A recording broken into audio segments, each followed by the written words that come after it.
మాండవ్యముని అనే మహర్షి ఉండేవాడు. అతను ఊరి బయట ఒక ఆశ్రమంలో తపస్సు చేసుకుంటూ ఉండేవాడు. ఒకరోజు కొందరు దొంగలు వచ్చి రాజుగారి ధనాన్ని దొంగలించి ఆ ముని ఆశ్రమంలో దాక్కుంటారు.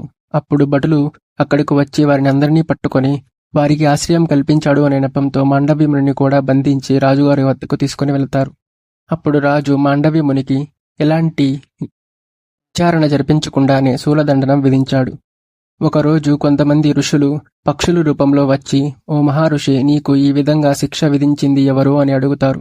అప్పుడు మాండవ్యముని, గత జన్మ పాప ఫలితం, నేను ఎవరిని నిందించలేను అని అంటాడు. అప్పుడు భటులు ఈ విషయం విని రాజుగారికి చెప్తారు. రాజుగారు క్షమించమని అడిగి అతనిని విడిపిస్తాడు.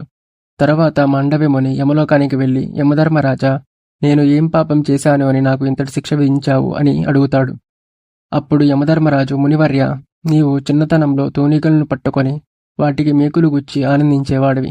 దాని కారణం చేత నీకు ఈ శిక్ష విధింపబడింది అని చెబుతాడు.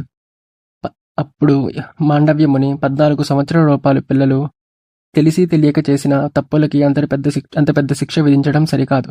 కాబట్టి బాల్యంలో నేను తెలిసి తెలియక చేసిన తప్పుకి నీవు ఇంతటి శిక్ష విధించావు. కనుక నువ్వు శూద్రయోనిలో జన్మిస్తావు అని శపిస్తాడు. అందుకే యమధర్మరాజు విధుని రూపంలో హస్తినాపురంలోని దాసికి జన్మిస్తాడు.